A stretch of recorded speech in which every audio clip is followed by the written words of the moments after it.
How do an estimated 91% of cyber attacks start? Woohoo!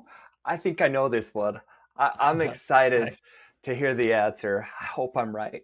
I'm not going to say what it is because I secretly am hoping I'm right. I don't want to be wrong. What critical feature is email missing? What critical feature, right? What critical feature is email missing that every modern messaging app has? Is it any surprise to me that email is missing a feature? No, critical feature. Not a surprise either. So, That's awesome. We've talked enough about email that, yeah, I'm glad it doesn't come as a surprise to you. That's good. yes, Hopefully not to our listeners either. We've talked about email a whole lot. right, we have. How can we use an allow list and a block list together?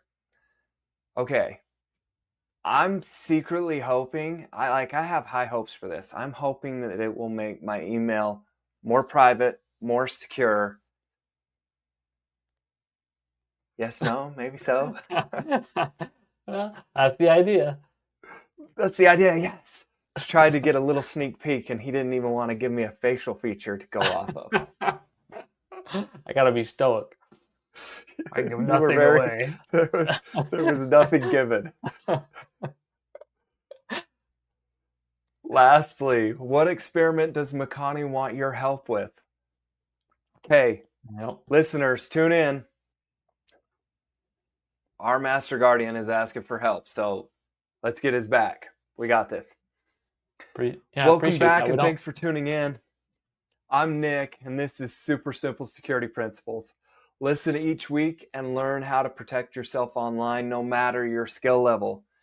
Sorry about that, Makani. I totally interrupted you. No, it's fine. We don't do experiments a lot, right? And Right. on the podcast so far anyway. And so that's why I included on the question is because it's kind of a different one. I could have skipped the episode, but anyway, I'll see what you think by the end. But I think it works. But it's gonna be a little bit different. Hi. So We have me intrigued. That said, I didn't even get your introduction. Hopefully, everybody knows by now. As a regular on this show, our Master Guardian, we'd be kind of lost without you. So, thanks for tuning in, Makani, or jumping in. Yep. Where should we start? I really want to know if I'm right, man. Well, yeah, and we'll get there soon. It's going to be kind of the end of our first introduction question. But first, you're representing our listeners, right? I hope so. And I've got a question. Well, yeah, I mean, I think you do a good job. And I have a question that, really, if I could magically ask all them, right? I'd really love to kind of do a big survey and ask all them. But you're good, you represent them, so I'm going to ask you. And of course, we know we're talking about emails and specifically about phishing emails, right? We know they're everywhere. We've talked about them. Yeah. But the question I have is, and maybe this is just me, but I think, anyway, have you stopped to wonder why they're so common? I honestly would say because they're easy. Like the few phishing schemes I seem to get seem like it wasn't too hard to put together and you could send it to the masses. So, Yeah. Yeah. Well, and, that's actually kind of goes to part of the reason I ask is because, um, like some people I talk to, they just kind of like phishing emails. That's only a threat to like the old people. My ancient grandparents, yeah, they're going to fall for it, but I'm never going to. It's really just a threat to people like that, you know? right. Yeah, I understand that mentality totally. Right. And well, my short response is I think they're wrong. Otherwise, I wouldn't be talking about this today, right? Right. And I mean, I do admit, right? There's an abundance of phishing emails like the ones you described that are not going to trick most people. Right. So, there's some truth to that, right? I'm not saying that they're totally crazy. It's just that, um, well, really, I could devote probably a whole episode talking about the different, ways and whys and hows of phishing emails and why they're actually a threat. And I debated a lot about what to share because I feel like if you're going to listen to this, and we're talking all about phishing emails, because we're going to be talking about a layer of protection against phishing emails specifically today. Nice. And so I just felt like it was warranted, especially for those. I mean, there's some people who have experienced it and know why it's a problem, and they're like already convinced, right? Right. But then there's some that I legitimately talk to, and I don't want to just be like, you're an idiot, right? They're like, only idiots will fall for it, so I could just discount them, right? But I don't, because I understand why it feels like it might be useless. And so there's a lot of different ways to talk about that, but what I finally settled on was just two statistics. Yeah. And like any statistics, these aren't perfect, but I still feel like they tell a story. And Yeah. the first one is that there are an estimated 3.4 billion phishing emails sent every day. Holy crap. Yeah. What? Billion? That's what it says, man. I know. I mean, I don't know how many people there are, but yeah, I mean, think about how many you get every day on average, right? That's crazy. And how many are blocked that you may not even ever see, too, right? Right. Right. So now that's not proof that phishing emails are effective or useful, right? But it's certainly a strong indicator, because I feel like if the hackers are not total idiots either, right? If they're sending them, there's probably some reason. If you're getting them, they figured out your email address. Yeah, well, and that's part of it, right? And there's a lot we could talk about there, but anyway, Right. I don't want to spend too long on this. The second statistic is, and this is the answer to your question. And again, this is an estimate, but an estimated 91% of cyber attacks start with a phishing email. Yeah, you got it. Yeah. Yes. And now I'll admit, a lot of those are going to be in some sort of work setting. And I don't know, I couldn't find stats on that, work versus home, personal, or whatever. But a lot of times it's small businesses, and whatever habits you have at home, at a small business are going to carry over. A lot of people have very much of a mix between work and personal. So I don't know. I know there's a lot more I could talk about there, but I just feel like it's a great disservice to just be like phishing emails. Nah, it doesn't matter. I Right. so anyway, that's my sales pitch on the problem of phishing emails for today. All right. So now let's get to we've covered the problem. We'll talk about the solution. But I've got another question to kind of introduce it, and this one's mostly a rhetorical one. But have you thought about why most phishing attempts happen in email? And I mean, I guess we've talked about this a lot, really, over episodes too, right? Right. It's ooh, it's easy to fake, Yeah. who's sending it. Yep. Like if as I thought about it for a minute, because we've listed a lot of reasons. For me, that's what it boils down to. Is it feels like Yeah. it's easy to fake who's sending it. Yeah. Well, and I mean it's kind of coupled. That's kind of one of the two major aspects. The one that we're more directly focusing on, but we will be talking more about that impersonation thing a little bit later too. Um, Okay. but the solution is more directly attached to the other part, which is that, and you mentioned this actually earlier, is anybody can send you email. Yeah.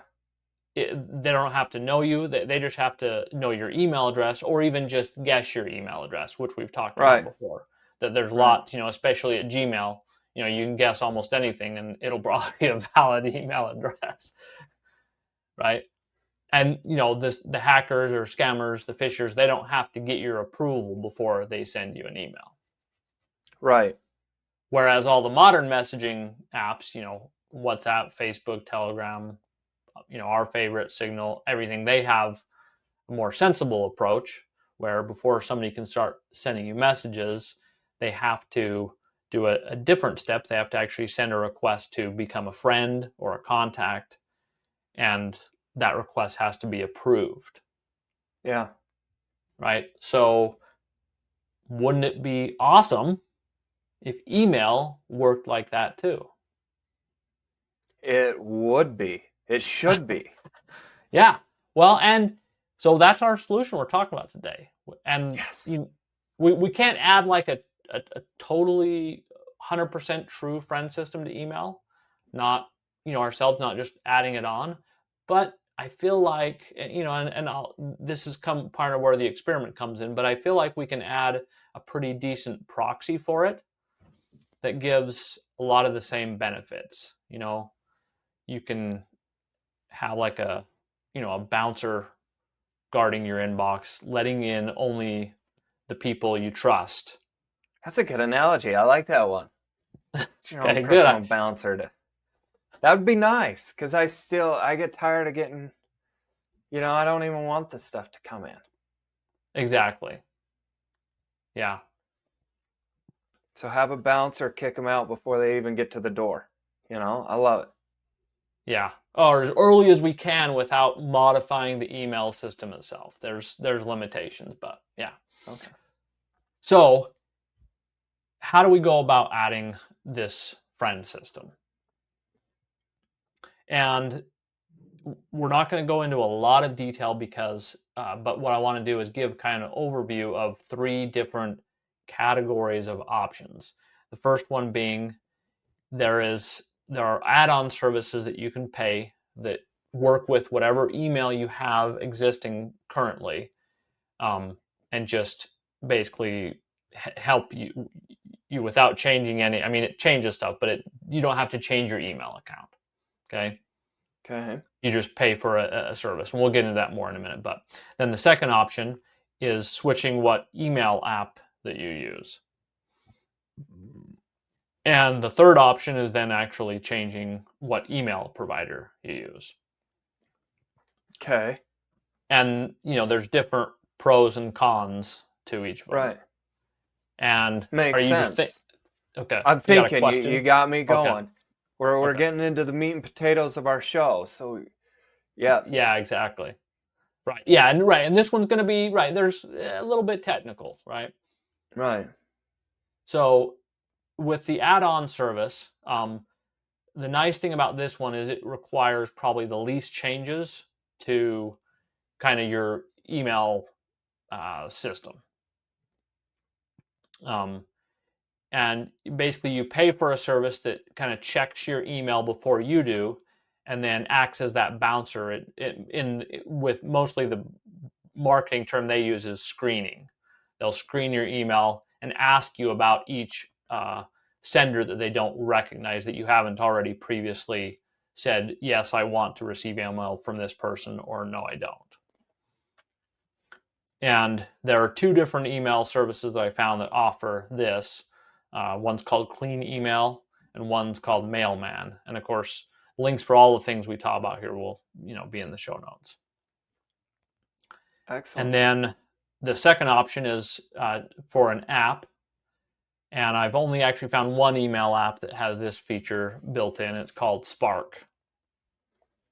Well done, Spark. Shout out to Yeah. them. And it works with Gmail or any kind of email account, just like you can do Apple Mail or different email apps. You don't have to change your actual email provider. All right. And then the third one, and this can appeal for some people because there's just reasons why you might want to. But anyway, there's 2 services that are capable of this that I've found so far, at least.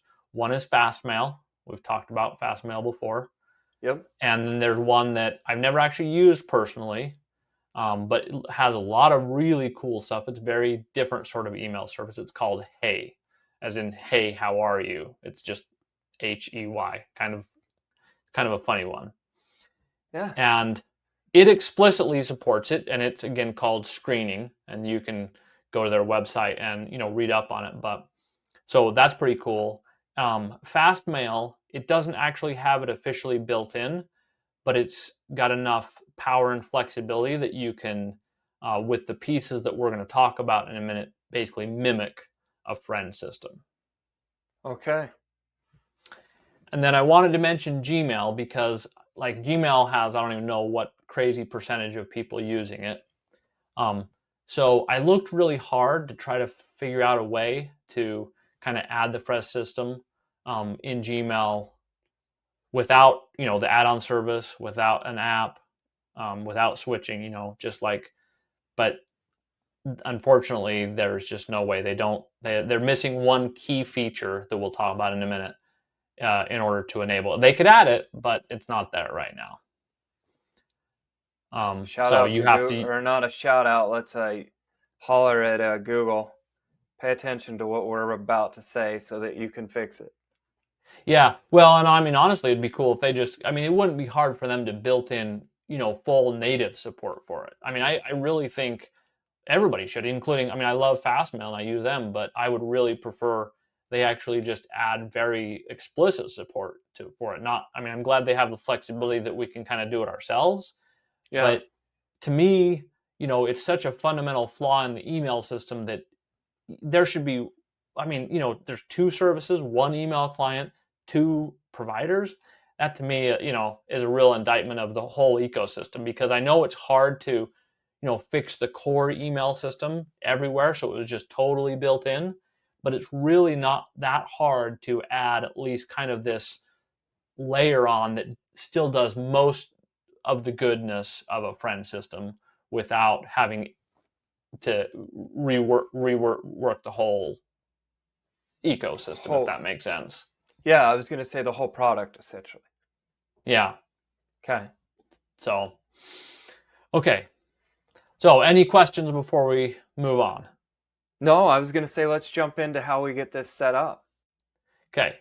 So, to create your email friend system, there's three key components that work together. And some of this builds on what we talked about in episode 40 with the allow list and block list, right? Right. We're going to have one allow list, we're going to have one block list, and then one kind of other list. So there's going to be an allow list for your approved friends, right? These would just be, your friends in other messaging apps. There's going to be a block list of people you don't want to have that have tried to send you email that you've rejected. Right. And then there's the ones that you have never categorized before that kind of act as like a friend request list. Gotcha. It just comes in the form of an email, but conceptually with the, friends list metaphor, comparison, it's like a friend request the first time you get an email from them. Does that make sense? Makes total sense. Okay. So with the approved list, mostly with the services and the app and stuff, like they just kind of maintain that list for you. In Fastmail, where you kind of do it yourself, it will just be your contacts list. And this is where, so the key thing that you need to be able to do is add an email filter rule that is based on if a sender of an email that comes in is a contact of yours already or not. And that's how you know, okay, this is on my approved list, it just gets through. And Gmail doesn't have a way, like they do have contacts, but they don't have the ability to filter based on if a sender is a contact or not. Does that make sense? That makes sense. That's the one key feature. I was going to say that's got to be the change. They're missing. Yeah. Yeah. But everywhere else, it's just kind of maintained for you. All you do is when an email comes in, that you haven't seen before. Again, it's like receiving a friend request, and so you decide if you want that email, and if you do, then it goes on your allow list of friends, and if you don't, then it gets added to the block list of ones to reject. Makes sense. The other note on the block list is this is, another tool to help like stop on unwanted emails. But the other tools that we've previously talked about, just like reporting spam, for example, they're still really useful to just minimize the amount of ones that you even have to review, for example. Right. Does that make Right. Because sense? eventually, like I said, we want to get to the point to where we're basically stopping them at the door. So if we're taking all these steps, there might not be just one solution to get them, like maybe a bouncer's been watching a couple in line. He's like, dude, these guys are super rowdy. They're already out of control. Like the last thing I want to do is let them into this club, you know? Yeah. And so before they even get the door, they've already got the boot, but they just don't know it. They have to wait in line and they're about to get booted. But, you know, that's how I look at it is we're taking steps. We're trying to filter as much as we can and then let the email do the work for itself. Yep. Exactly. And so, what that process looks like once you get this set up is, depending on the volume of email you get, but especially in the early days, you're going to have to spend probably just a few minutes, is my guess for most people, um, to review and get, your approved senders on there, right? Yeah. And then, again, for most people, I don't think ongoing basis it's going to take that long because you're not going to get that many new senders every day that get past the other checks that you have to approve or reject. So, there's definitely some ongoing maintenance, but not a ton. So, Nice. Nice. okay. So, any questions at this point? I got a couple more things, but want to check in with you. I'm with you so far. So Okay. I, it's a little more technical, obviously, Yeah. but to simplify it and say, hey, look, here's what we need to do. I'm with you. Okay. Cool. I just wanted to, just keep checking in. So, okay. So the last, well, not the last point, but almost is, and we kind of referenced this earlier, but one of the other, um, the primary benefit we're looking at that we talked about is just that approving of senders, right? Yeah. Yeah. But what you talked about was how easy it is to do impersonation in email, right?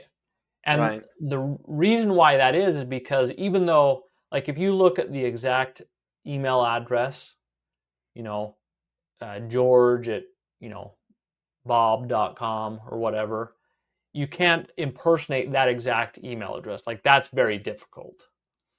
But the impersonation comes in where you can use like the same name, you can use images, you can make the content look, and there's other tricks. And hackers do exactly this all the time with major companies in particular. Amazon, Microsoft, Google, Yeah. and these are some of those phishing emails where we're like, okay, they're more successful. That aren't just these are obviously because it's just some random weird junk. Um, and especially this time of year, like with the Black Friday sales, one of the most common ones is like from Amazon because the Amazon stats of how many people shop at Amazon are just crazy high. And so Amazon email phishing and spam this time of year is just crazy. Um, and so, they'll have one that looks just like regular Amazon to try to trick you. But the friend system isn't fooled by any of those kind of tricks. It's going to be Right. caught and flagged at that, review, by the bouncer where it's like, okay, this is an unknown sender. And anytime you're Right. looking at that, you got to be on your guard. Okay, is this actually Amazon? Because I've already approved Amazon. Right. Now, the one caveat there is with companies, you may have multiple distinct email addresses from, and Amazon is definitely one of them. Because I've looked into this and I have it is, they have multiple addresses they'll send you from. So you got to pay attention to that. But what the thing is anytime you're reviewing, on a new senders, just look closely. Yeah. That's, and just know that, okay, you might have approved this particular Amazon address, but there might be other ones. And all you have to do is actually look at the email address, not just the name, whatever, and if it says, Amazon.com, then you're good. Nice. And sometimes they have associated domains. So anyway, there's some more we could talk about there. Again, it's not perfectly foolproof, but as long as you are looking closely, I think most people will be able to figure out if it's a genuine Amazon email or not. And that's what this kind of friend level of catching it'll just, okay, here I'm paying more attention. If it gets passed, then my guard's going to be down. But if it gets caught in this review phase, then I got to be paying close attention. Does that make sense? It does. Yeah. Okay. Yeah. If it makes its way in, you're going to have to pay close attention. Yep. Okay. Yeah. Well, if it makes it to, if it gets caught in the review thing. Right. That's what I meant. Caught in the review is what I meant by it being in. Okay. Yeah. Sorry. No, that's okay. I just want to make sure we're on the same page. Because if you're reviewing it, clearly you're going to scrutinize it a little bit. Yes, exactly. That's the idea. Yep. Okay. So the last point I have is the experiment aspect of this. Yes. And how can we help you?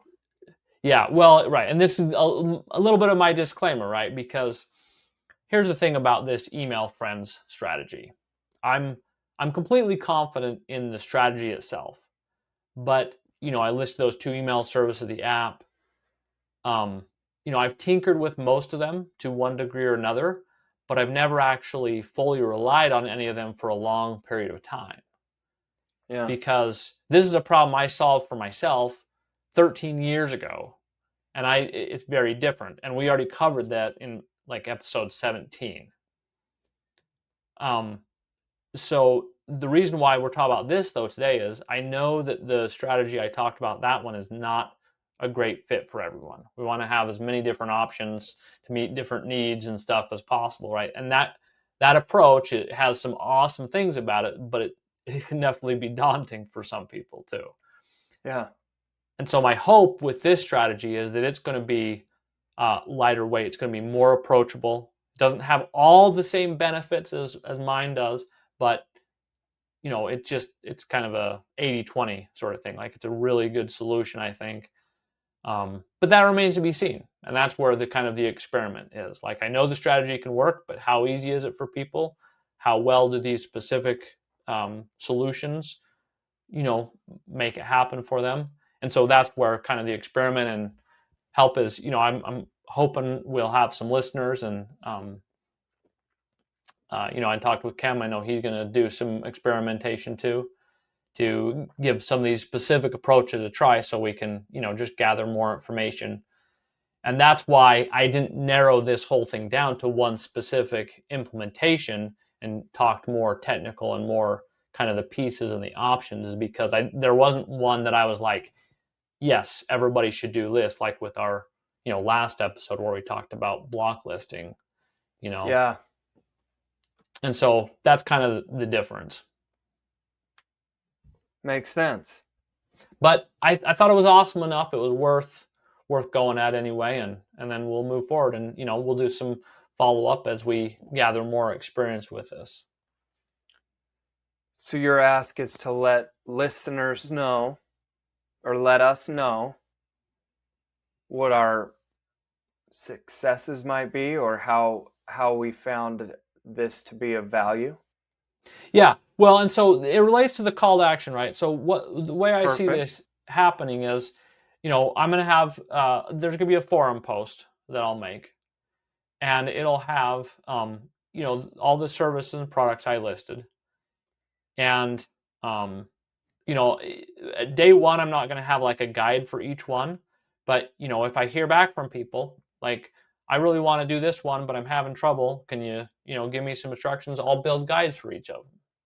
Right. So for now, it'll just start with listing the different options.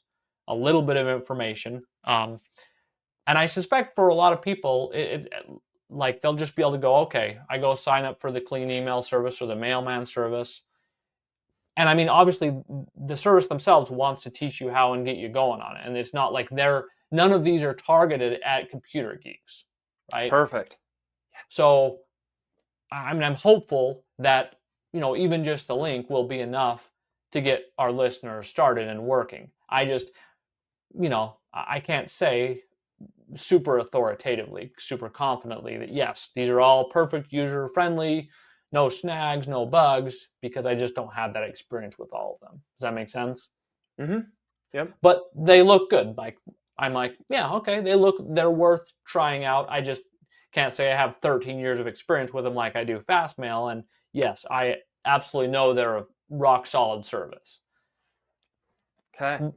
But I'm hopeful. So that's yeah. All right. So call to action. Go check those links out. See what works for you. Yeah, exactly. Yep, that's what it boils down to. Dude, that's a pretty easy call to action. Yeah, yeah, Click yeah. on a Well, couple hopefully, links, see which one works for you. yeah. Oh, and then hopefully, take the next step, right? Right. Look and think about it, try it out. But, yep. Hopefully you take it for a test drive. That's what I'd want, So, yeah. Awesome. That's all I've got for today. That's it. That's our call to action. That's our show. I love it. Yeah. Okay. That's our super simple show today. If you're not a member of the IHP Academy already, please come join us for free. Stop searching the whole internet for answers and never knowing who to trust. Ask us instead. We made it super simple to find us, and it only takes 2 minutes to sign up. Just visit helpmegetsafe.com. Enter your name and your email. You're in. You can also find the link in our show notes. Thank you for joining us, and make it a great day. Bye-bye.